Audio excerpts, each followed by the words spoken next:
आपका एक वोट, आपका एक वोट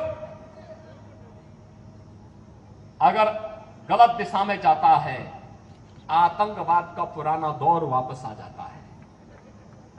लेकिन अगर भारतीय जनता पार्टी के पक्ष में जाता है, आत्मनिर्भर और विकसित भारत की परिकल्पना को साकार करता है। जहां राम मंदिर भी है, जहां बाबा साहब भीमराव अंबेडकर के पंचतीर्थ भी हैं, जहां पर भारत की आस्था के प्रतीक पूज्य संतों का सम्मान भी है, और जहां पर गांव गरीब सबके विकास की, सबका साथ और सबके विकास की भावनाओं के अनुरूप कोई नहीं कह सकता कि मोदी जी ने 10 वर्ष में किसी का चेहरा देखकर के योजना का लाभ दिया हो।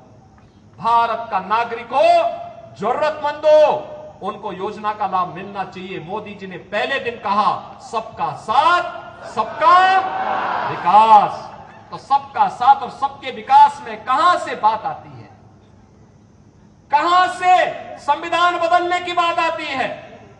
मोदी जी तो बाबा साहब भीमराव अंबेडकर के संविधान की पूजा करते हैं। याद करिए, जब भारत का नया संसद बन रहा था, मोदी जी बाबा साहब भीमराव अंबेडकर जी के संविधान को सिर पे रख करके लेके जा रहे थे, कह रहे थे हमारे भारत का सबसे पवित्र ग्रंथ है, स्वतंत्र भारत का सबसे पवित्र ग्रंथ है। क्या कांग्रेस के लोगों ने कभी ये काम किया? कभी नहीं किया, करेंगे भी नहीं।